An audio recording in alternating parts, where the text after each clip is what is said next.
Good evening, and welcome to my 100,000 subscriber Q&A extravaganza.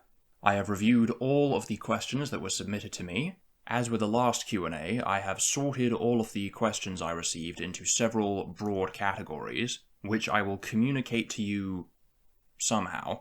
Whether it's something on the screen or in the timestamps below, I'll figure that part out later.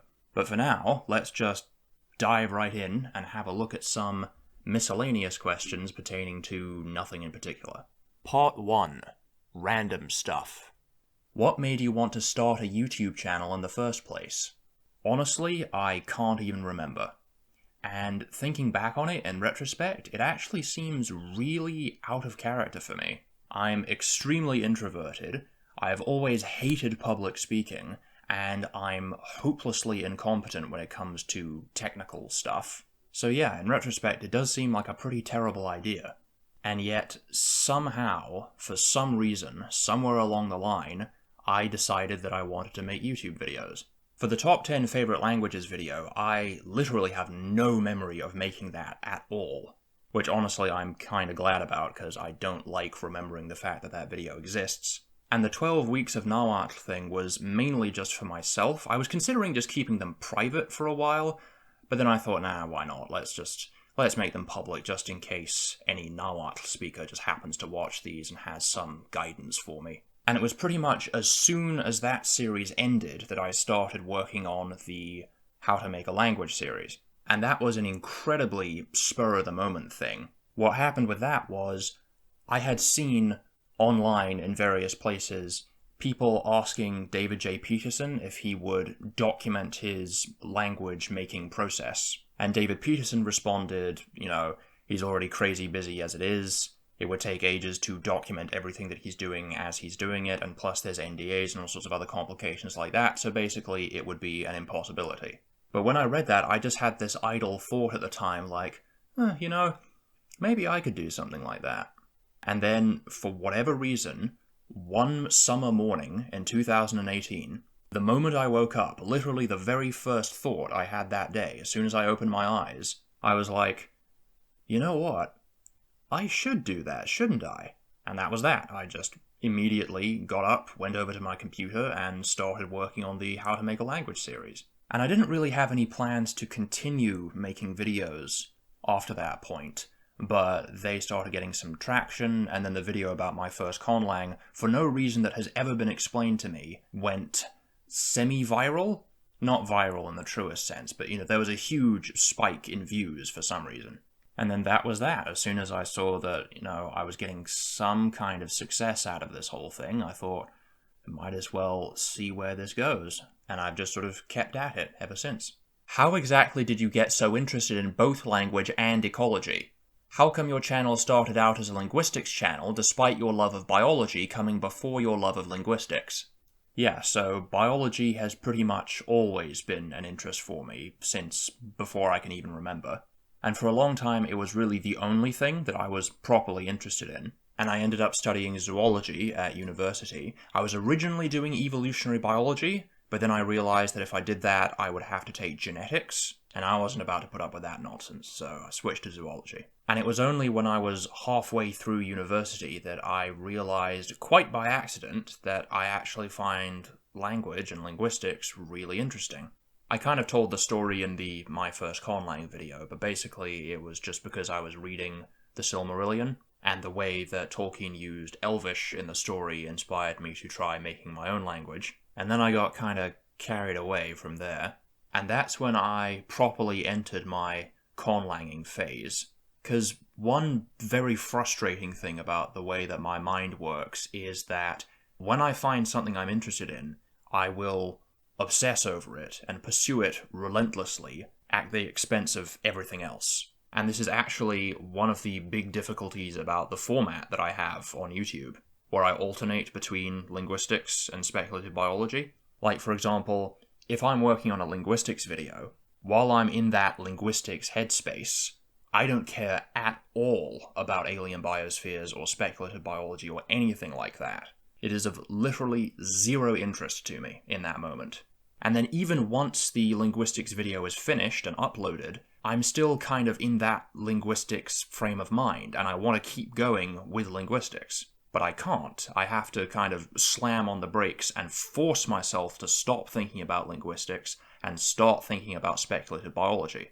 And at first, I'm very resistant to it, and it takes a while to build up what I call creative momentum. But eventually, the more I think about speculative biology and the more I begin to work on the Alien Biospheres video, the more interesting it becomes to me, until eventually a complete reversal happens where now all I want to do and think about is speculative biology, and conlanging and linguistics is, once again, zero interest to me.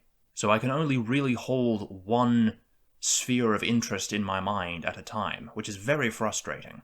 So once I discovered conlanging, that kind of became my primary interest for a while. And once I graduated, I stopped thinking about biology for a long, long time. That just sort of went on the back burner. And so when I started making videos, that was during my peak conlanging days. That was still when conlanging was very much my main interest at the time. And it wasn't actually until I started working on Alien Biospheres that I started thinking about biology again. And to the people who asked me what inspired me to make Alien Biospheres, it was literally just something I proposed in the first Q&A I did, where people were asking if I was going to branch out into other topics, and I said the only other topic that I think I might be able to say something about is speculative biology. And people said that they would be interested, and so I just did it. And really that was that. How do you stay motivated to keep working on your projects? For me, it's not really a matter of motivation, per se. I keep working on my projects because I enjoy working on them. And when I stop enjoying them, that's when I stop working on them. And usually by that point I end up deleting them. Now with Alien Biospheres, I admit it is a little bit of a different story, because those are incredibly intensive and difficult to make, and there are times when my motivation wavers. But ultimately I do still enjoy the process of making them. There's just a lot of work and stress involved. I guess the only wisdom I could really offer on this is to keep in mind that you are at least primarily doing this for yourself and not for anyone else. Like, I confess that the last episode of Alien Biospheres, Part 11, that was the first video I've ever made that I was actively anxious during the production that my ideas weren't good enough. I was not happy with the stuff that I was coming up with. Like, I was constantly worrying about whether or not my ideas made sense or whether they were interesting enough. But at some point I had to just sort of realize that I was dwelling too much on how other people would think about my ideas and not how I thought about my ideas.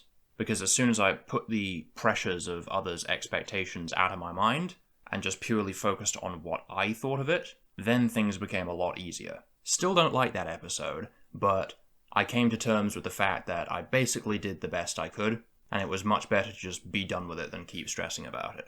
So yeah, all I'd really say is just make sure that you enjoy doing it, and then motivation shouldn't really be a problem. Where do you personally draw the line of what is and isn't realistic when world building? I don't think there is one standard sort of metric that can be applied as to whether or not something is or isn't realistic. I think it kind of needs to be thought of on a case-by-case basis. Like, as a general tendency, I think I said in the last Q&A that if we imagine a 10-point scale with 1 being totally realistic, exactly like the real world, and 10 being completely off-the-wall, no basis in reality, Alice in Wonderland-style hodgepodge nonsensicality, then I think my sweet spot for my own personal style is somewhere around a 3. I tend to like low magic settings and soft magic systems. You know, thinking about it, I'm not even really sure how to classify the Refugium, because in one sense the entire cosmology is very much high magic. Like, you've got a sphere of magical energy on what is essentially a flat Earth, illuminating a circular, flat area of land that's surrounded by a vast cosmic darkness. Like, that's obviously very fantastical in its construction.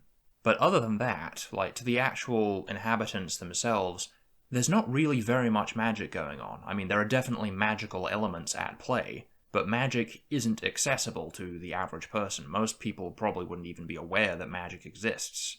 So in a broad sense, I generally like to keep things grounded. But I guess overall just consistency is more important than realism. As long as you have a set of rules as to how things work in this world, regardless of how realistic those rules actually are, as long as you think through their logical implications, then you should end up with something that works.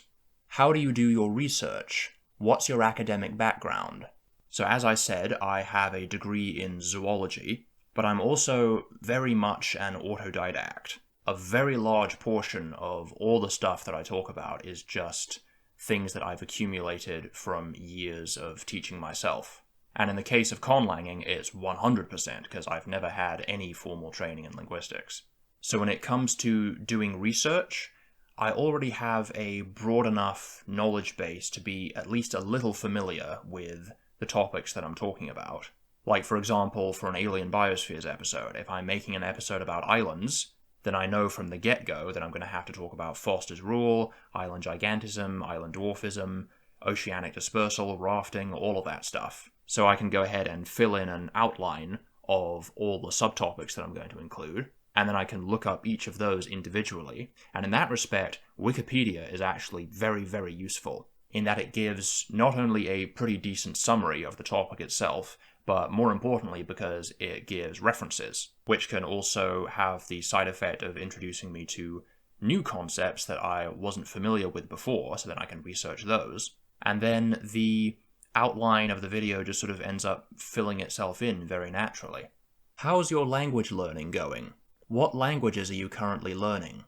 Honestly, Alien Biospheres is taking up so much of my time that I really haven't had the opportunity to focus on language learning at all. At least not with any kind of intensity. Like, the best I can really do is just some basic review. Like, if I've got some spare time and if I'm in the mood, I might read through a story in Spanish or Mandarin or something. But it's nowhere near the kind of intensity that I think is necessary to actually properly learn the language to fluency. That kind of thing is going to have to wait until Alien Biospheres is done. You said the language you're making in the Conlanging case study isn't for the Refugium like all your other languages were. What is it for, or is it a secret? So yeah, I have been very slowly and very quietly working on this other project in the background. I haven't really done very much work on it besides some very basic stuff, but that's kind of the point, because the original inspiration for this project was the realization that I obviously have the Refugium as like my main magic setting, and the Refugium is based around one single central storyline that everything in the world ultimately relates back to. So it's a very sort of focused setting in that sense. And also, to go along with that, I am very much a plan-oriented person. Like, the planning stage is always the most important stage for me. And there is nothing that makes me more stressed than doing something without a plan, or if things just don't go according to the plan. So with the Refugium, I have this master plan of how everything plays out. And while that does help the setting feel more focused, it's also a little bit kind of constrictive, because it kind of forces me to think about things in terms of the plot first and foremost, and everything after that is just kind of secondary. But I wanted to see if I could do something a little bit different. I wanted to see if I could have a world where there is a sort of master plot going on, but it's much more in the background. It's more like a framework for contextualizing smaller stories. And so instead of writing and creating things from the perspective of there is this endpoint that must be reached in order for this plot to work, what I'm hoping is that I can now write things that are more along the lines of, here are some characters, here's a situation, let's see what happens. So it's essentially an exercise in not quite improvisation, but more just getting comfortable with not having a plan, if that makes sense. And I'm a little bit reluctant to tell you about this now, just in case it falls through, but ideally, if everything goes the way I want it to, I would like it so that everything that I release about this new project is done diegetically. And this is partially inspired by what Bill McGrath does on the Artifexian podcast, which I will link to somewhere, where he presents a piece of world building that he's done for his setting, but it's always in the form of a letter or a bulletin or something like that. Something that actually has some reality in the setting itself. And I think that's a really, really cool way of presenting it. So if this idea ever actually comes to fruition, that's kind of how I'd hope to do it. But that probably won't be anytime soon. Definitely not before Alien Biospheres is finished. Part 2. Conlanging and Linguistics. What linguistic features do you really like, but haven't yet incorporated into a conlang? What features do you dislike that you have incorporated into a conlang? So two features that I like that immediately spring to mind are the triconsonantal root system seen in the Semitic languages, and the system in my beloved Nahuatl where any word, regardless of its actual part of speech, is actually basically a verb in disguise. Basically all words function in much the same way that verbs do, in the sense that they can stand on their own as predicates, or they can take the full spectrum of verbal conjugation and person markers and all that stuff. And I found out a few months ago there is actually a term for this. It's called omnipredicativity, which I think is absolutely wonderful. Why don't more people know about this? But for both of those, the reason why I haven't included either of them in a conlang is because, at least to my mind, they're both very strongly associated with just one language family. I know there are languages other than Nahuatl that have omnipredicativity, but still, Nahuatl was my first exposure to it, and it's the one that does it the most robustly out of any that I've seen.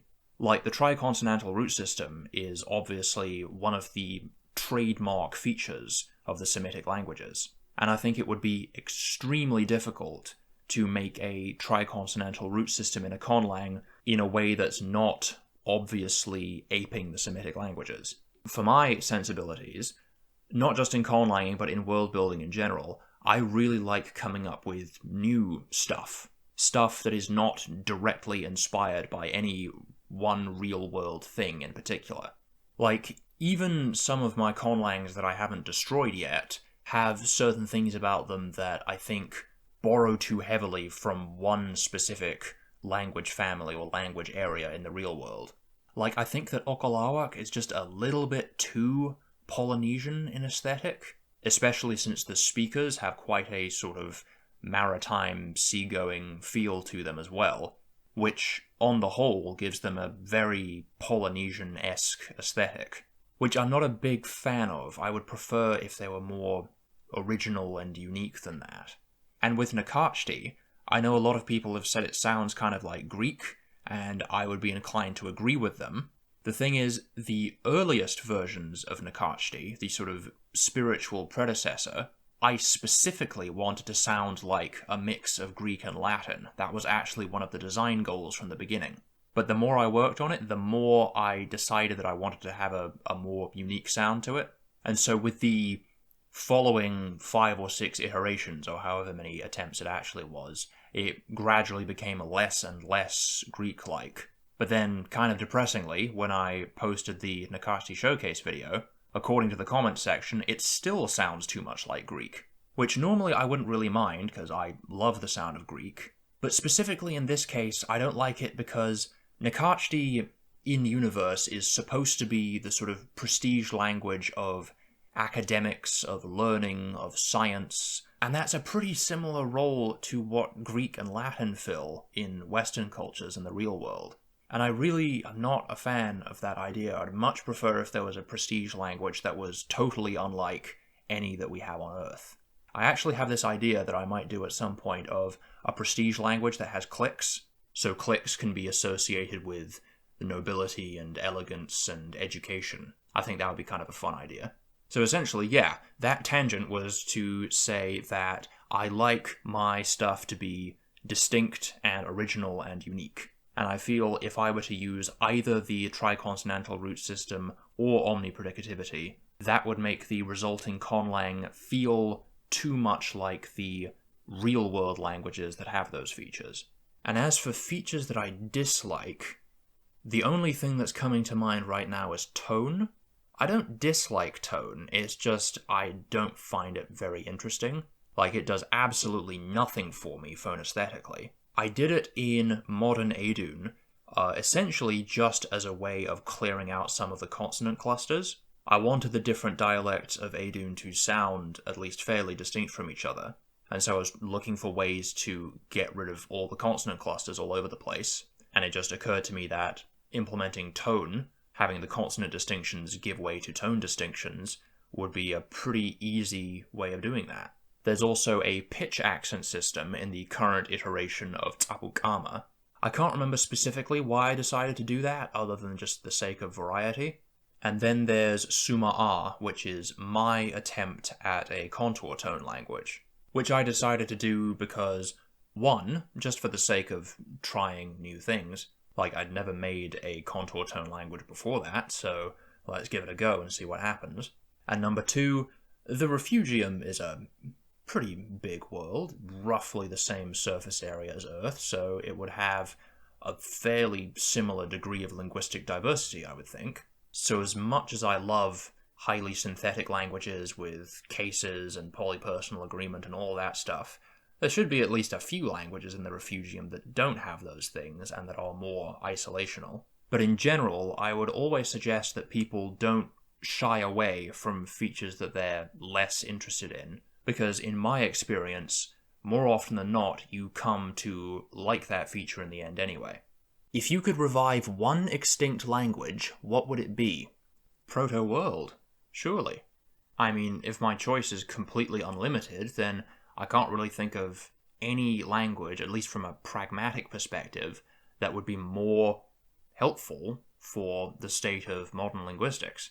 Even if it wasn't a language, strictly speaking, even if it was some simpler form of communication used by some early hominids or something, even that would still be tremendously useful to say, like, hey, this is the last common ancestor of all human languages.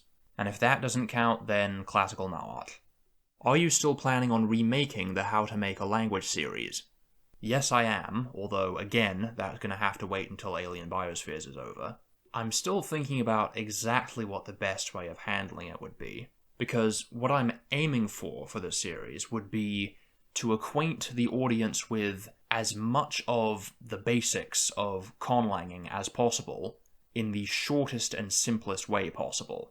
So the question is essentially, what is necessary to include and what isn't? Like, I tried to keep the original series pretty simple, but looking back, I think there are some places where I oversimplified, and other places where I should have gone more in detail. So the challenge would be finding that perfect sweet spot of giving people enough of a grounding in basic conlanging to understand the other linguistics videos that I make, so that those can serve as sort of supplementary material. But again, I'm going to have to wait until after Alien Biospheres is finished to think about that in any more detail. Are there any other languages in the Refugium you could share? Will you ever do more conlang showcase videos? The only other conlangs that I have that I haven't made showcase videos for are Tsapukama and Suma'a, and both of those are in dire need of a revamp. But again, because of Alien Biospheres, I haven't had time to think about them at all. The only conlanging work that I've actually done over the past year, or however long it's been, is just purely on the conlanging case study videos. So it's yet another thing that's going to have to wait until Alien Biospheres is over. But until then, I'll give you just a little bit of an overview now. So the main reason why Tsapukama needs a revamp is because, in the state that it's currently in, it's basically just a Bantu language. Like, the original inspiration for it was that I saw the noun class system in Swahili and was just like, that's really cool, I want to do that. So Tsapukama has this great big noun class system of, I think, 13 different classes, and then it's got polypersonal agreement on the verbs, and the person markers agree with the nouns in terms of class. So basically it's exactly like Swahili. The only thing that makes it a little bit different is the fact that class isn't marked on nouns themselves, but rather on the articles that accompany them. So like in the name Tapukama, Kama is the name of the people, or the ethnicity. And then Bu is actually the definite article, and the Tsa is the class prefix for, I believe it's abstract nouns. It might be instruments, but I think it's abstract nouns.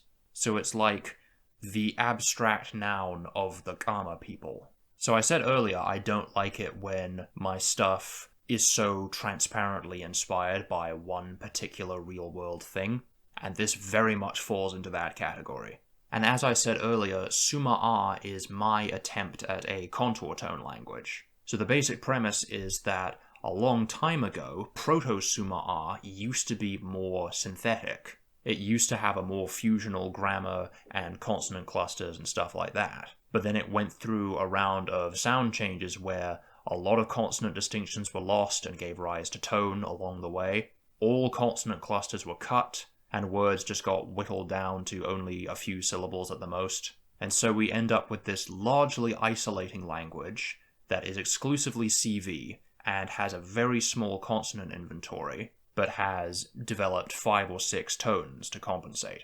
Now, Suma-A never really achieved critical mass. It was always more of a sketch than anything else. I never really developed it into what I would consider a full conlang. It was more of just a collection of general ideas. So before I can showcase it, I need to go back and actually flesh it out into the status of being a proper language, which is probably going to take a while. Have you ever tried making a creole? I've never made a creole properly, but I do have plans for one. There is a language in the Okalawak family called Ibunai, which is spoken in some of the port cities along the coast of Fekadskun. So there's a lot of contact there that happens between the traders from Okalam and the Suma-A. So the idea is that eventually a creole forms out of that. But at this point, Ibunai isn't really a proper conlang, it's just a collection of ideas and sound changes on top of classical Okalawak. Like, I've barely done any work at all to what the grammar is like, especially considering the fact that, as I say, Suma-A sorely needs a revamp. It wouldn't really make much sense to have a creole based on a language that I haven't finished yet. Part 3. Refugium stuff that doesn't specifically have to do with conlanging. Will you make more videos about the Refugium? So judging by the number of questions I received about this, there's apparently quite a demand for more Refugium content. Which, alright, I'm happy to oblige, we can do that.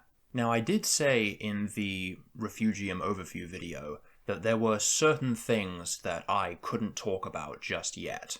But the more time goes by, the more I think about how that original video was kind of inadequate, because it leaves out what is arguably the single most important aspect of the Refugium.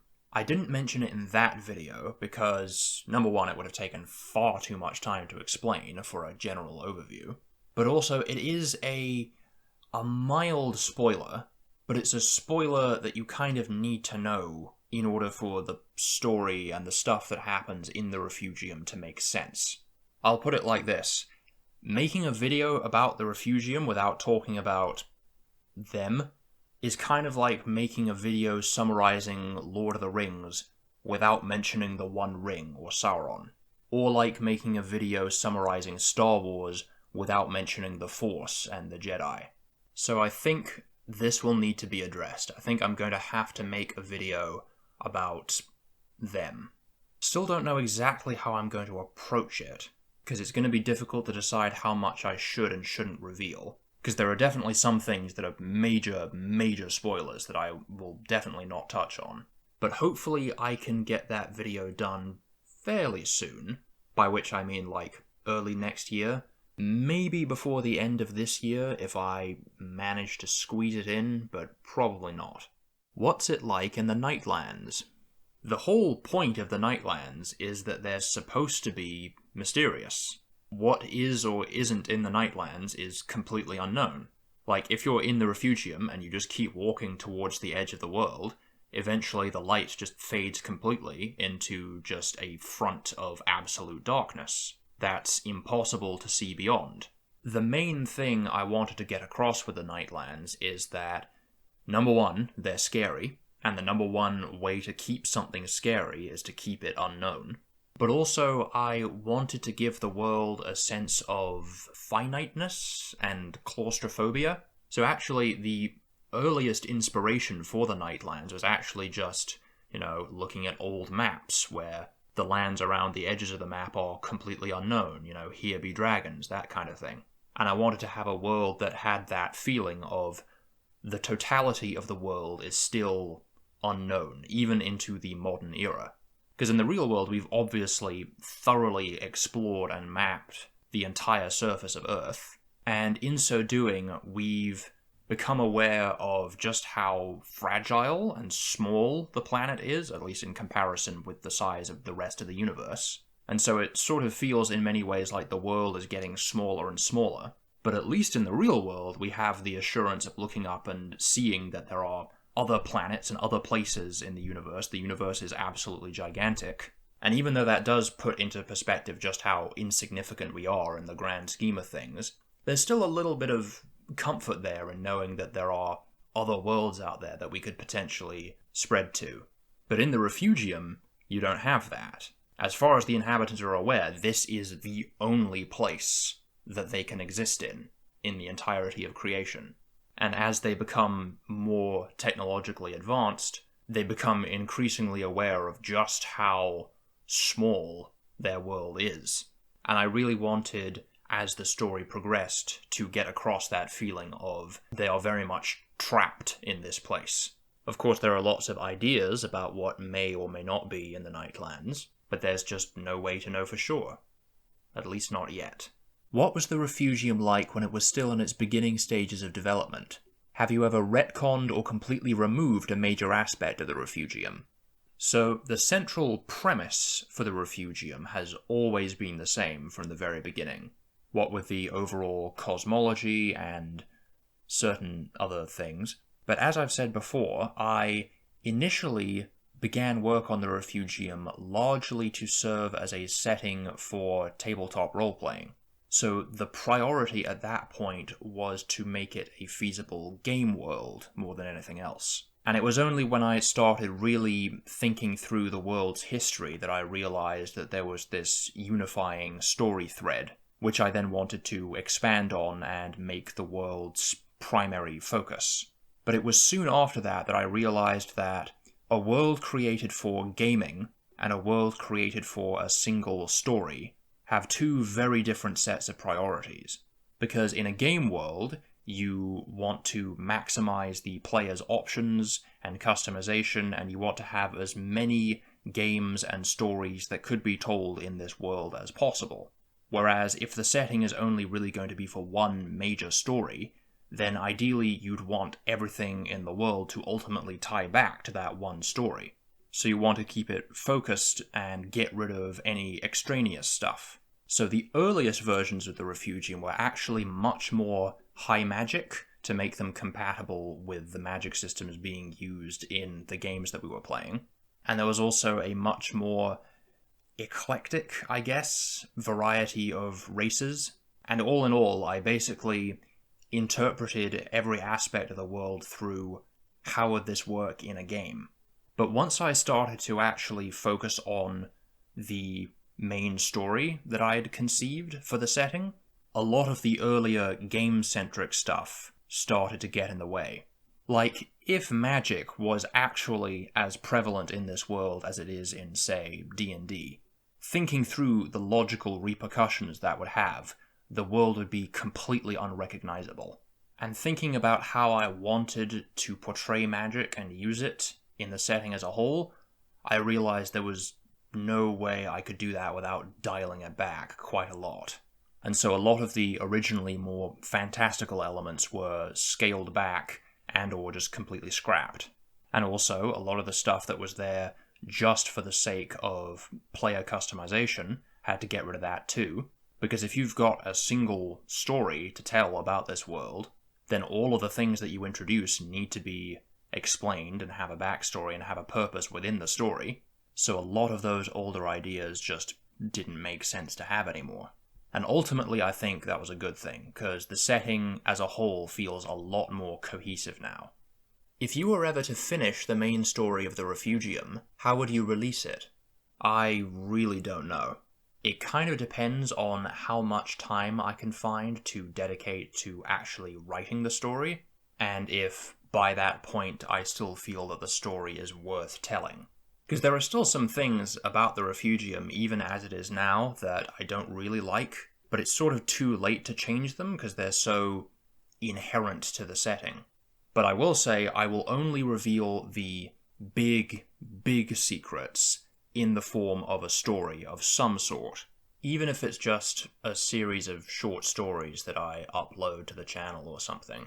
Because I think it would be really lame if, after all this time and all this build-up, I just revealed all of the biggest secrets in just an exposition dump. Are there any cultures in the Refugium outside the ones you've detailed in your videos?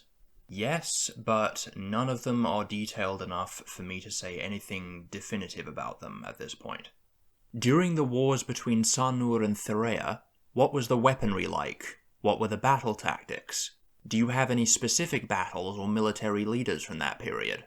To be honest, no.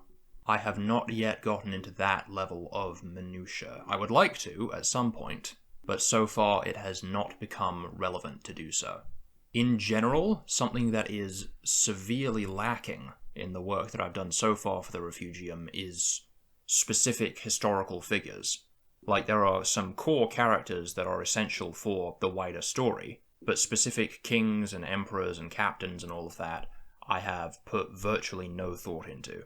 What I can say is that the wars between Thirēa and Tsannur were fought during roughly the equivalent of the classical era into the lower medieval era.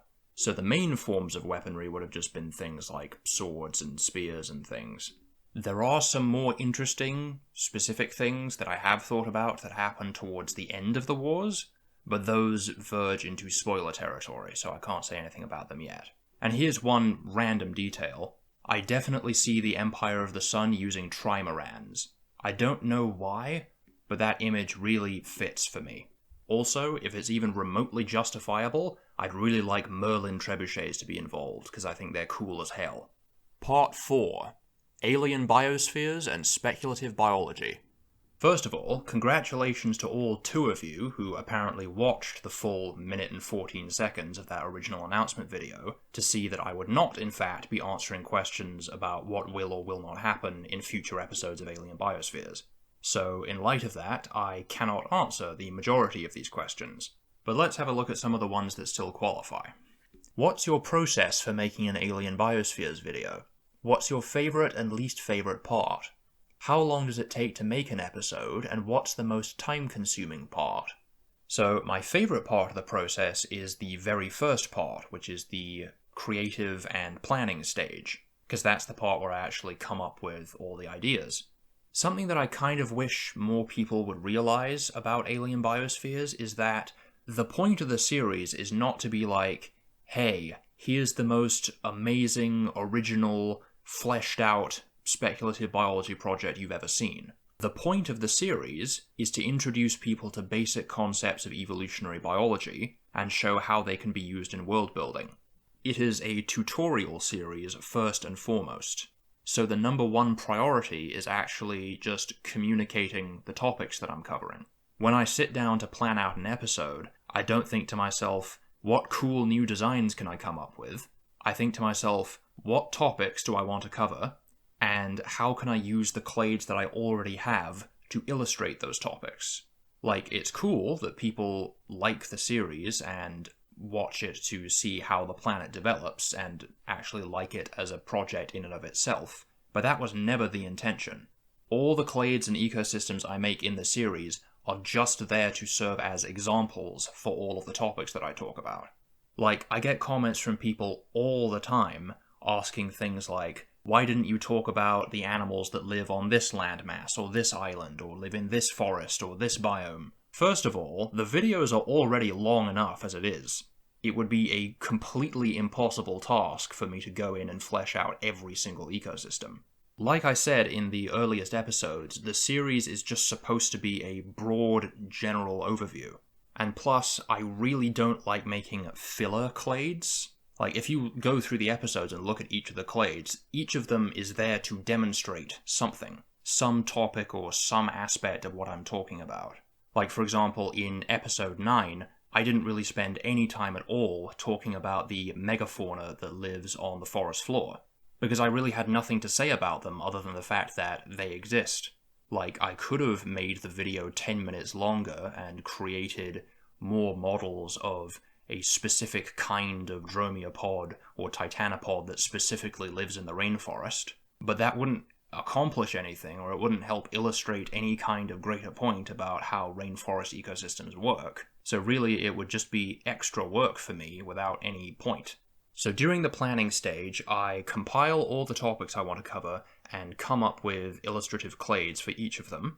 Now, the planning stage is definitely the easy part because, for the most part, it's already done. Like, I already have a plan for the rest of the series. So I essentially just have to review what I want to talk about and just find the best way to arrange it so that it flows nicely.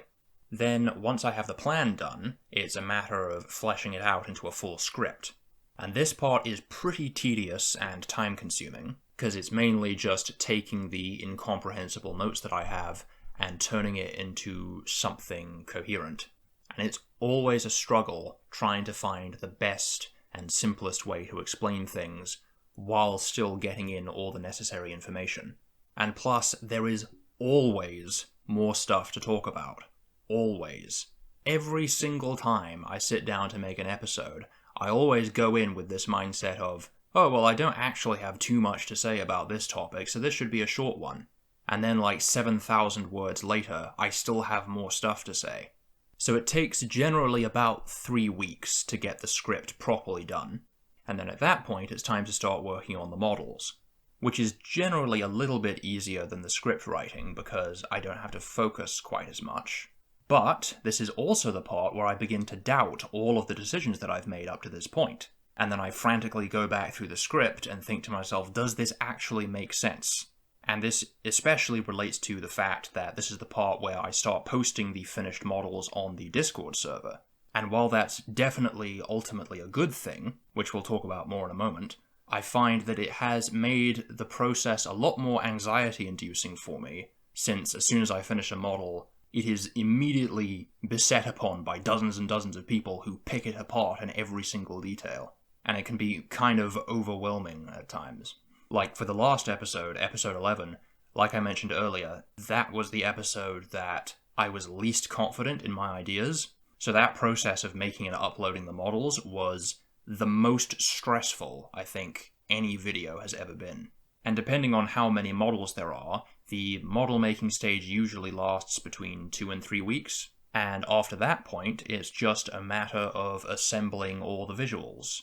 Now, back in the early days, back between episodes like 2 and 5, that was definitely the most time-consuming and the most tedious process of all. Because I'm okay enough at making individual models, but making landscapes or scenes is completely beyond my abilities.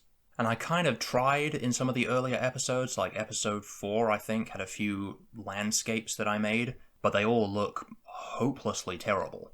And I would have to spend hours and hours and hours trawling through copyright-free images to try and fill out the video. It was just a huge pain. But now that the Discord community has arisen, and we have people submitting fan art to be featured in the video, not only does that make the video look a whole lot better, but I cannot emphasize enough how much time that saves. Like, if fan art wasn't a thing, then there's absolutely no way I would be keeping pace with this project. I would have either abandoned it, or changed format, or something. But the fan art has been one of the best things to happen to the series, and I'm very, very grateful about that. And then, once I've got images for everything that I'm going to say, the last and final part is, frustratingly, not the hardest, but probably the most annoying. Recording and editing audio is the worst aspect of video production, hands down. because I have to sit here and read through the whole script in one go. And these days, the scripts are usually between 7,000 and 8,000 words. And for some reason, it's just a fundamental truth of the universe that if you put a microphone in front of me, I will forget how to speak English. I have said the dumbest things. Even though I'm reading from the script that's right in front of me, I will still say things wrong. Like for episode 8, when we were talking about different climates, there was one section about the tundra where, as I was reading it, I, for some reason, consistently replaced the word tundra with desert. I don't know why. I was reading it. It was right there. But for some reason, every time I saw the word tundra, I pronounced it desert. How does that even happen? And so, because of all my fumbling about and my failure to say things properly, the unedited audio for an Alien Biospheres episode is usually between 4 and 5 hours long. And then I have to listen back to all of it and edit it, which is unbelievably painstaking. I still haven't got over the hatred of hearing my own voice, and there are so many points, even in the final edit, where things come out sounding bad, or I have a weird inflection as I'm saying things, or sometimes I'll have a perfect take, like absolutely pristine, and I love it, but then it's ruined by right at the end there's one little, exhalation sound that I can't get rid of, and so I can't use that take. And this isn't even mentioning the fact that I'm naturally a very monotone person, and it's really hard for me to overcome that. Every time I'm recording audio, I always try to come across as enthusiastic as possible, and then after I finish recording and go back and listen to it again, I'm like, in this episode, we're going to talk about some of the animals that live in the rainforest on the eastern continent. I sound like I'm falling asleep at the microphone. So the whole audio process is just tremendously, illimitably frustrating. And that usually takes 2 to 3 days of me doing nothing else. But then, once that's finally done, all that's left to do is just compile everything together into the final video. And then I frantically and obsessively watch the whole 40-plus minute video back again about 7 or 8 times, trying to catch any mistakes that I might have made. And it doesn't matter how many times or how thoroughly I check, there will always, always, always be little errors that slip past me, and I only notice them after I've already uploaded the video and it's too late to change anything. But after all is said and done, when the video is finally up, there is nothing in this world that is more satisfying than finishing an Alien Biospheres episode. It is like the weight of the universe has been lifted off my shoulders. Again, I do like making the videos. I wouldn't make them if I didn't like making them. It just does take a lot of effort and stress. How far ahead do you plan for Alien Biospheres? By this point, the grand plan is pretty much set in stone. I have the outlines essentially finished for the remaining episodes, and I have a master cladogram of all the clades that will be covered for the rest of the series as well. I have in large part stuck to the plan that I had before I began the series. Back before episode 1, I was still envisioning this series as rather short.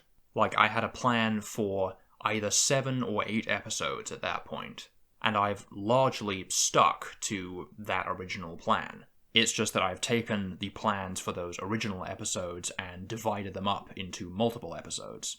For example, in the original plan, what eventually became episodes 6, 7, 8, and 9 were all going to be in one episode that was just going to be called, Biomes, or Adaptation to Environment or something, which would have been just a really quick whistle-stop tour of the entire planet, just saying in really quick, broad strokes, in deserts, we'd expect species to evolve like this, and in rainforests, we'd expect them to evolve like this, and in the ocean, we'd expect them to evolve like this. But it was after episode 5, and I saw how big the project was becoming, and how much stuff I actually had to say, that I thought we needed to have more episodes to talk about all this stuff.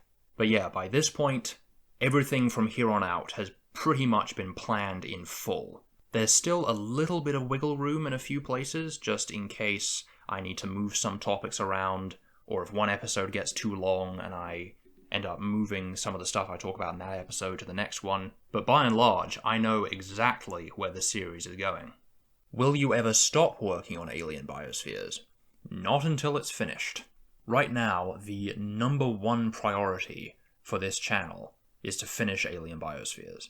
I know it may not seem like it, but the rate at which I currently upload Alien Biospheres episodes is the fastest I can possibly make them. Even if I stopped making conlanging content entirely, I still wouldn't be able to make them faster than I already do. But even though they take such a colossal amount of time and effort, and they frequently come with mental and sometimes physical side effects as well, we are long past the point of no return. I think the main reason why I don't experience burnout, despite how monumentally difficult they are to make, is the fact that I have so thoroughly planned the remainder of the series, and that there is an end goal in sight. If it weren't for that, if the series was just going to continue indefinitely, then I definitely would have stopped by now. Because the way I'm making them at this point is completely unsustainable, I freely admit that. But I really want the series to be as good and comprehensive as possible, so I am willing to put in an unhealthy amount of work and time in order to make that happen. What's your favourite clade from Alien Biospheres? I think it might be the Elastospondylus as a whole, including the Opisthophorans. I think they're one of my more original ideas. I like that they're not directly comparable to any real-world clade. And as for the Opisthophorans, I generally don't like flying animals very much, just because the biomechanics involved in a creature being able to fly will necessarily make it converge on a very bird-like shape. So it's very difficult to make flying animals that don't look like birds. And after episode 7, by the way, I learned that this is also true for aquatic organisms. It's very frustratingly difficult to make a swimming creature that doesn't look like a fish. But for the Opisthophorans, I think having the wings evolve out of the hind limbs, #1, I think that makes sense. Like, if all the sites of major muscle attachment are concentrated at the posterior end of the animal, which they would be if they're anchoring themselves to the tree branches with the back legs and then bending the spine backwards, then I think it makes sense that the limbs around that area would be the ones that would have the greatest muscularity, and therefore would be the ones to provide the aerodynamic force. So I like how that was, to my mind, biomechanically justifiable, but it also led to this distinct, unique design. A design that still looks weird to me, and this is one of the frustrating things. I obviously don't have a flight simulator. Like, I have no way to model how well these things would actually be able to fly, if at all. So figuring out the size and the shape and the proportions of the wings is largely a matter of guesswork. But it also led me down the fun rabbit hole of researching delta wing aircrafts and how canards work and things like that. Again, because the series is supposed to be sort of broadly applicable as a tutorial, it kind of behooves me to make the concepts and ideas that we discuss as general as possible, which is why, in some ways, I've made the general body plans quite Earth-like, because it would kind of defeat the purpose of the series if I talked about, cephalization and segmentation and all the aspects of ways that body plans can come about, but then immediately turned around and was like, but we're not going to do that. We're going to do this other thing that's completely foreign to biology as we understand it. So the Elastospondylus and the Opisthophorans were one of the more alien design decisions, but I think overall they've worked out reasonably well. If you could go back in time to when you started the Alien Biospheres series, what would you do differently and why? I would impress upon myself from the very beginning how big the series was actually going to get. Because like I said, in the beginning I was envisioning it as just being a very simple, very short series to just go over the basics. But then people started getting, interested in it, which I had never anticipated. And since then it's ballooned into this massive, all-encompassing thing. So a lot of the decisions I made in the earliest episodes were made kind of frivolously, because it didn't really matter to me at that point what the creatures and clades actually looked like. Again, they're just there to be examples of the topics that I'm talking about. So I didn't really bother thinking about ways to make them unique or interesting or anything, or even make them look good. I mean, a lot of the early models look like complete trash compared to the standards that I hold myself to now. And also, I would make sure from the beginning that they do not end up looking like spiders, because that was entirely coincidental. The plan from the beginning was to just have a many-legged creature, and the different pairs of limbs would individually specialize for different functions. And it just so happened that the way I did it, the resulting creature ended up looking a lot like a spider. Because again, I wasn't really thinking through my decisions at that point. What it ended up looking like didn't really matter to me. But now they're stuck with the body plan they have. I can't really go back and change that. That's just how things are in evolution. You can't start again, you just have to work with what you have. Also, yeah, probably would have done something about the atmosphere. Because the original reason I had hydrogen sulfide in the atmosphere was to justify the existence of terrestrial chemotrophs. And I liked the idea that the dominant plants were actually a symbiotic relationship between chemotrophs and algae. But again, at that time, I was planning on keeping everything quite broad and not going into specifics about a lot of things, and I didn't know how far into detail we would end up going. And so whereas before I thought I could just sort of brush off a lot of the consequences of having hydrogen sulfide in the atmosphere, that ultimately, as the series has become more and more developed, has caused a lot more problems than it's solved. If only someone had warned me. You want to add hydrogen sulfide? Like, okay, if you insist, but just be aware that the oxygen is below what is recommended for carbon-based humanoid life forms. The CO2 is far, far, far above what is recommended. And the hydrogen sulfide, well, it's not recommended at all. Don't worry, I've totally got this. Are there any clades you designed for Alien Biospheres that didn't make it into the final cut? Almost every episode has some stuff that I have to cut from it. Whether it's for the sake of time, or I just realize it doesn't really have very much of a point, it's only possible for me to fit so much in one episode. But, one way or another, everything that is cut will find its way back into the series. It may go through some changes along the way, but if I have something to say, we will end up covering it at some point. For example, in episode 7, the ocean episode, I had originally planned to talk about durophagy, and so I was going to have a particular kind of marine sarcopod with these specialized mouthparts for cracking open anthostomes. But I had to cut that section because the script was getting very long by that point, and it wasn't until episode 10 when I reintroduced durophagy with the Maliognathans. Now, of course, the Maliognathans are nothing like this hypothetical marine sarcopod that I had planned. But again, remember, the clades themselves aren't really that important. It's the topic that the clades are illustrating. So changes like that might be made along the way, but ultimately everything will come back in one form or another. This is another thing, that I get requests for topics to cover all the time, and 95% of the time, they're topics that I already have plans to talk about. And honestly, the remaining 5% are usually things that just don't make sense. Something like, I think you should have the Onychodonts evolve to shoot lasers out of their eyes.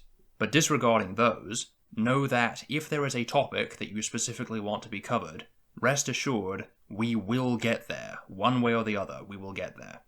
How do you keep track of everything for Alien Biospheres? Well, for me personally, it's not much of an issue because I spend so much time creating them and coming up with the ideas for them that I can remember what's what fairly easily.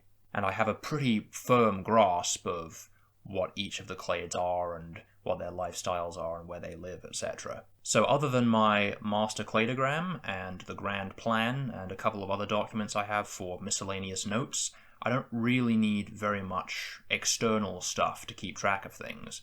But if you're having trouble keeping track, be aware that there is a wiki, which I will link to wherever YouTube allows me to. And it's got full cladograms and write-ups for each of the clades, and it's updated after every episode, so I think that should be of some help.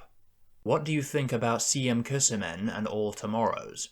So I hate to play this card, but I was reading All Tomorrows way before it was cool to read All Tomorrows.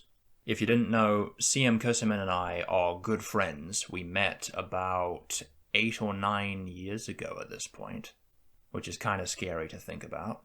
Essentially, I just reached out to him, and he amazingly responded, and we got on really well, and we met each other in person, because I was a big, big fan of his stuff before this point. His project, Snyad, was one of the big things that actually inspired me to go into biology in the first place.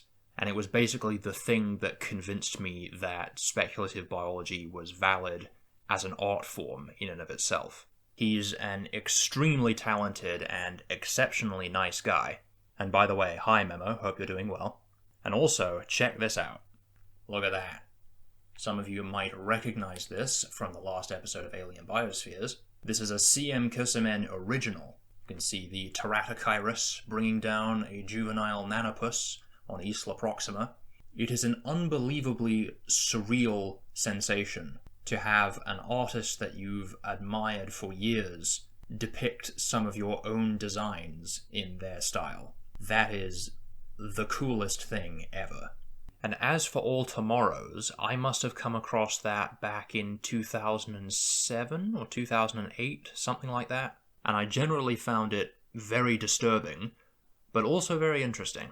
I kind of think of it as almost like a modern version of H.G. Wells' The Time Machine, in the sense that it explores the future divergence of humanity. But of course, it has a much, much longer time depth. And then imagine my surprise, however many months ago it was, when Alt-Shift-X, of all people, makes a video about it. I was not prepared for that. Like, how does this happen? And now it's just completely blown up. I can't imagine how strange that must feel. To have a project that you worked on 20 years ago, that you'd long since posted and moved on from, suddenly, after all this time, receive so much attention. Like, if that happened to me, I would be terrified. But he is made of much stronger stuff than me, so I am very glad he's getting the attention he deserves. Now everyone go and support him so we can finally get the Snyad book. So personally, I'm an arachnophobe, and this series has actually kind of helped me with seeing these kinds of animals. So are there any species that scare you? So apparently I severely underestimated the prevalence of arachnophobia in my audience. I'm clearly not an arachnophobe, I've never had any problem with spiders. I'd like to think I'm pretty comfortable with almost all species. Obviously, if there was a black mamba or some other, instantly lethal animal in the room with me, that would be quite disturbing. But there are only 2 clades that I find disconcerting to even look at. I bear no hatred towards them, but for whatever reason, I just find them particularly unnerving. And don't worry, I'm not going to put pictures on the screen. Feel free to look them up if you want some visual aid. But the first one are house centipedes. Most centipedes, completely fine. But specifically house centipedes, the ones with the really long legs, I find those to be very repulsive. I think it's to do with the way they move and their speed. That's also one of my theories for why it is that spiders are so unfairly universally vilified, because both spiders and house centipedes are capable of moving quite quickly as far as arthropods go, and the other one is Dobson flies. Now don't get me wrong, I think Dobson flies are cool from a purely biological perspective, but I mean, just look at these things. They look like the kind of bugs that toddlers draw before they have any understanding of proportion. Like, their mouth parts are so huge that they overlap each other. I defy you to explain to me how that makes any sense. So yeah, those are the only 2 clades that I find genuinely unsettling to look at. What do you think about people who were inspired by Alien Biospheres and started similar projects? I think that's great. That's pretty much why I started the series in the first place. Like I said, more than anything else, it's supposed to be a tutorial. It's supposed to acquaint the audience with the basics of evolutionary biology, so that they can then use that information in their own projects. And if the series has inspired other people to start their own projects, then that means that in some way Alien Biospheres is a success. So I am very happy that I have essentially achieved my goal. And with that, I think we're going to call it a video.